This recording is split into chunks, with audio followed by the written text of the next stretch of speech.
Well, what an amazing Azerbaijan Grand Prix that we've seen. It was truly a contest up front. And as I'm going to describe this race as being a professional level race, as you guys know, I have 3 programs: beginners, intermediate, professional. And this one certainly fell in the professional category. It was all about starts, attack, defense, tire management, strategy, concentration, mistakes, the full shebang. We saw it all from both Leclerc, Piastri, and Checo Perez. And I'm going to kind of highlight some of those professional level items as we go through this review. If you're interested in what my thoughts are, definitely keep watching.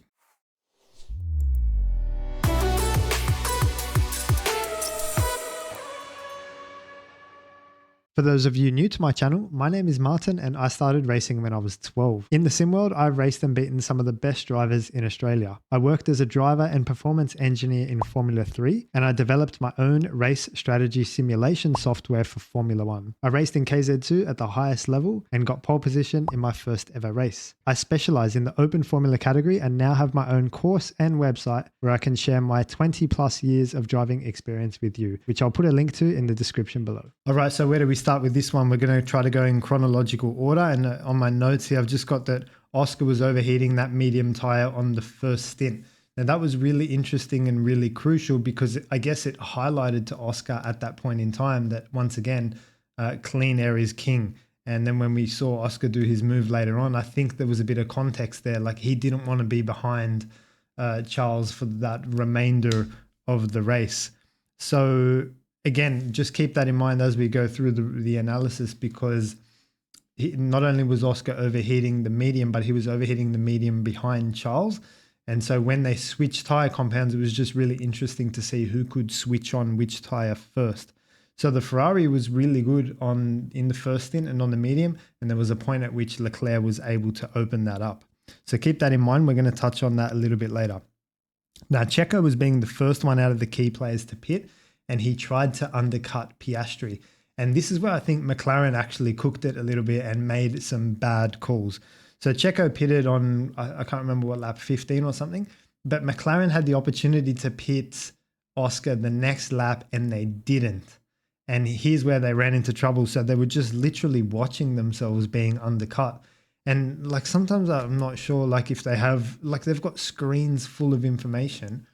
Why would you have not pitted Oscar one lap later to avoid Checo undercutting you? I have no idea why. As it turned out, Checo did get into a position where he could undercut. And then Oscar, when he went past the pits and had to do another lap. And at this point, Checo's going to come out in front of Oscar when Oscar pits. But then they phone Lando and say, hey, Lando, can you do Oscar a favor or do us a favor? Can you just hold up Checo a little bit so Oscar can come out in front and whatever? So terrible, like massive risk there. And, you know, very lucky to escape that was McLaren and was Oscar. I think that was a critical part of the race because had Oscar come out behind Checo, you know, Leclerc's off the hook at that point. I think Leclerc would have been able to manage his race and manage the hard tire and have the clean air and everything would have been totally different. So I think McLaren really owe Lando here a massive thanks. And probably want to review like what the hell happened with that strategy call. How could they leave themselves in an undercut position like that and, you know, potentially lose the win there because they would have come out behind Checo who'd effectively undercut them. Ferrari didn't do that mistake. They pitted Charles one lap later. So all good. Charles came out in front. And as it turns out, Oscar did come out in front of Checo thanks to Lando. Now we've got everyone on the hard tire. So we've got Charles on the hard tire and Oscar on the hard tire as well. And it was really interesting to see that in this situation, the car that overheated its mediums, that is the McLaren in the first stint, was able to switch on the hard straight away. And Oscar was the one with the upper hand initially in that first stint, attacking. And so like I said before at the start, you know, it generally follows that when you're overheating one of the tires, it might help you when you switch onto the hard. And a couple of things happened because the sun started to set, so the track temperature got cooler. And in addition, they switched onto a harder compound. And when you switch onto a harder compound and the track gets cooler, then the car that can generate that energy into the tire is the one that's going to switch on that hard tire first. So I just wanted to highlight that as being an interesting point and interesting reason as to why Oscar was able to attack in this stint and wasn't able to attack in the medium stint. So I think if we had have let that play out, I think Oscar would have attack, and then I think eventually, Charles would have got on top of that and started to pull away, as we saw Oscar do in the end. So let's talk about the pass for the lead, because it was a beautiful pass for the lead, and I don't really think Charles did much wrong. Okay, he just didn't defend it completely. That's fine. But it just took him by surprise. And again, like similar to what we saw in Monza from Oscar, the pass for the lead was just out of nowhere. It was like very brave pass and like up the inside. And again, like he doesn't know, he hasn't been up the inside before. It's very dusty over there. He's just come out on a new set of hards. We saw this in Monza, and I highlighted this Oscar Piastri Senna quality in Monza, which is ability to predict the grip level before they get into the corner. That's massively handy skill, and it's proven handy here once again, because when he went for the move up the inside, it was like beautifully timed, like no lockup, made the corner perfectly, didn't even slide the rear on exit. The whole thing was executed perfectly. Now, like I said, there was no defense from Charles, but like it was he came from a long way back, Oscar. So it was quite a risky move that Oscar managed to pull off there. But like I said at the start, he's learned that, getting in clean air is absolutely king. And Oscar was like more determined to get into the lead than Charles was to keep the lead. And that was the difference there. Thereafter, Charles began to get the upper hand. Obviously, he's got the DRS, and he's got the luxury of just waiting in that DRS, saving up his battery and trying to get a good attack on Oscar there. What really surprised me was the fact that Charles couldn't save up enough battery in order to just fully blast past. So either the McLaren was really quick in a straight line, or Charles wasn't fully utilizing this. Every time we cut to a shot of their battery levels, it was Charles the one that was recharging and Oscar was the one that was neutral. So I couldn't understand that. Generally on a track like that, when you're behind and you're in the DRS, you just want to sit in the DRS and charge your battery full. And then you want to maybe deploy it 10, 20% to get that little bit closer. And then the next lap, bang, you just want to deploy all of it and make the overtake. Or even you want to deploy as much as necessary and keep a little bit more in order to pass and run on the same lap. So I'm surprised that every lap was fairly consistent. Like Charles would attack and Oscar would defend, and Charles would attack and Oscar would defend. Like, I'm just surprised that there wasn't these blasts of attack and then these pullback moments and blasts again. So I don't know how Charles was managing the battery there, but generally, like I say, when you sit inside the DRS on a track like Baku, it's got the ability for you to just save some fuel, save some tires, save some battery, and just hang out in that DRS, which is a comfortable position to be in. So that surprised me.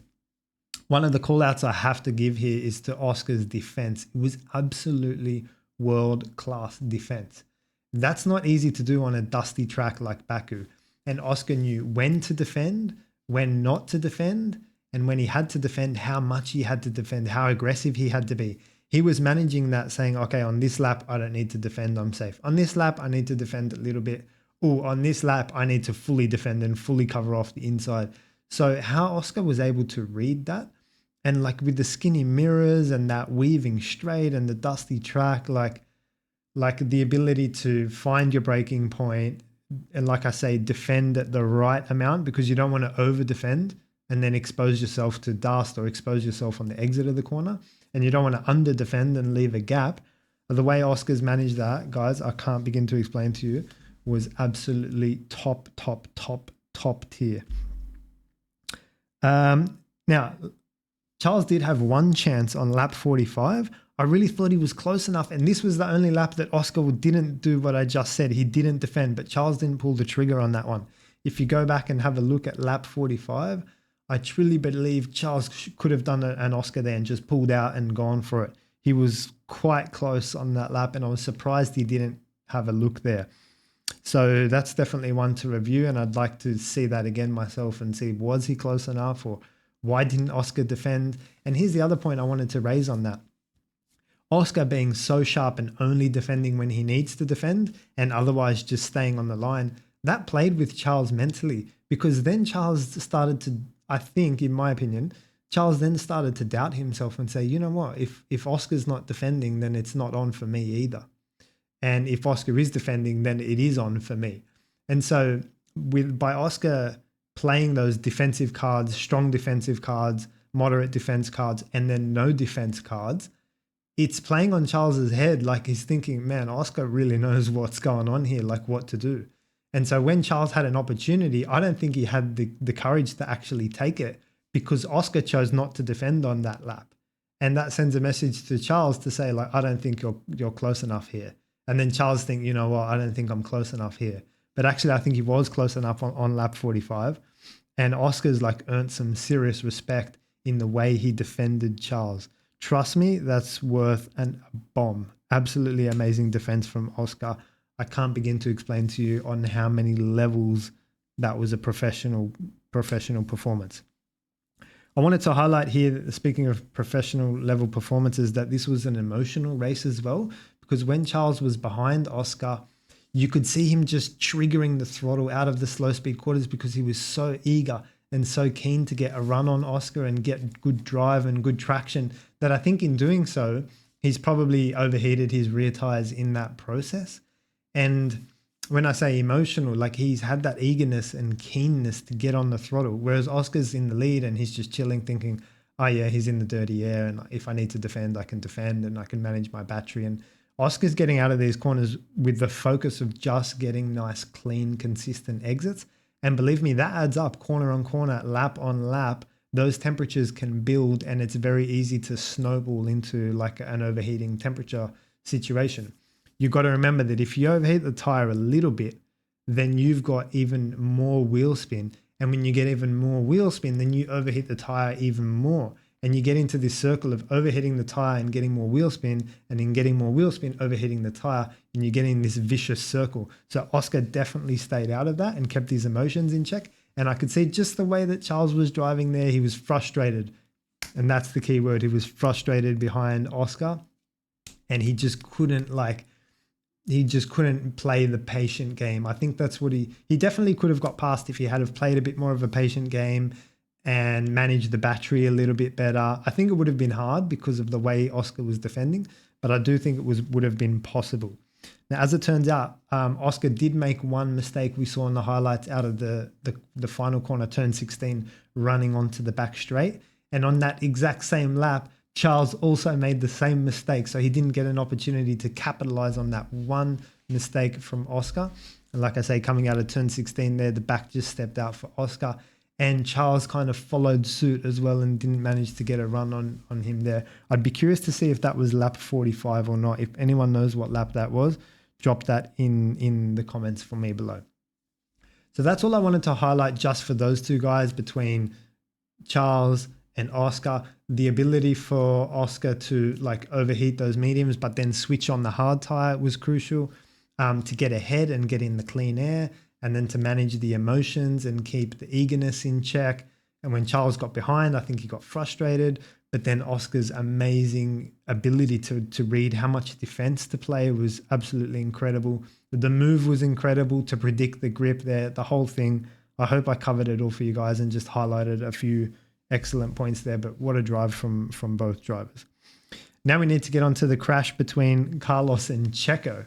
And this is really interesting because like I said in the frustration there, and remember I just spoke about how if you overheat the tire, you slide more and you wheel spin more and you overheat even more, bang, you're off the cliff. And that's exactly what happened to Charles. He just got into that spiral of overheating the surface temperature of the rear tire out of frustration, really, because generally when you're following a car like that, it's the front that's going to really, like it's going to aero wash and the nose won't turn into the corners. There's no reason really why it would ruin your rears because there's no high-speed corners. So when you're driving out of these traction zones, the car in front's not really generating much aerodynamic wash in like a, 100 kilometer, or 80 kilometer corner. So there's no reason for you to I think Charles has ruined his rears here. And I might just add that this is the symptom of having missed some of practice 1 and practice 2 as well. Now you see the separation in Charles not having the long runs that he wanted in practice and being able to set the car up properly in practice because of that silly crash in FP1. And that's why I highlight to you guys on the street circuits, it does count. Every lap is important because you build information, you build a crescendo, you build layers and build confidence and you build a weekend. And that's exactly what Oscar's done. He's built a weekend from practice, quali, and race. And Charles didn't build a weekend. His weekend was built on shaky foundations, having stuck it in the wall in FP1. And then in the race, we see when you got to show what cards you have, well, he didn't have the best hard tire car setup. And maybe that's a result of not getting those laps in and not getting that information back as well. So sorry, I diverged there. We need to talk about the crash between Carlos and Checo. So Charles having dropped off now, it's invited Checo into play. Again, Checo, there was no reason for Checo to push. So he's actually kept his rear tires in good check. And that actually proves my point that it wasn't the aero wash that cost Charles rear tires, because then Checo's rear tires would have gone off as well, right? Because he would have been in the aero wash of Charles. No, it doesn't work like that. Charles's eagerness has cooked his rear tires, and Checo could just sit back there and just like get nice clean exits, keep the steering wheel straight. And he didn't overheat his rear tires just due to the emotions and not being frustrated. Checo's sitting there in P3. He's not frustrated at all. As it turns out, he's now in an attacking position to attack Charles. Now, the whole thing unfolded. Checo was attacking Charles, and then Carlos got involved, and then Carlos got ahead, and the whole thing happened. And I think they're just analyzing on the exit of turn 2. Carlos got a decent exit, and he was following Leclerc, but Leclerc kind of pulled across to the middle of the track. And I think what Carlos wanted to do was just follow Leclerc a little bit and follow that slipstream. So it definitely had a little bit of left steering into it. And he didn't realize that Checo was there, or he probably did realize Checo was there, but he wanted to follow the slipstream of Charles and use that to help him pull away from Checo. I think Checo's the one in this case that can see everything. He can see Charles, he can see Carlos, he can see the distance. I think he's the one in this case that hasn't left enough margin. And if Carlos was coming across, then Checo should have come across even more and get fully alongside. So just as an initial reaction, I think Checo, with the luxury of having seen everything or being able to see everything, is the one that could have done more in that situation. So that's unfortunate, because it was a great drive from Sergio, great traction management, good strategy, putting pressure on McLaren, trying to undercut. He could have actually potentially won this race if Lando didn't play his part. He gets ahead of Oscar, and then he manages his tyres better than Leclerc. Sergio could have actually won that race. So yeah, Lando Norris definitely played his part in this win. I think that's everything, guys. I'm sorry for the long one, but I hope I covered off a few of the points there. And if you have any questions, drop them in the comments for me below. And if you like the style of this video, give it a thumbs up and subscribe to the channel as well. I'll see you in the next one. Cheers.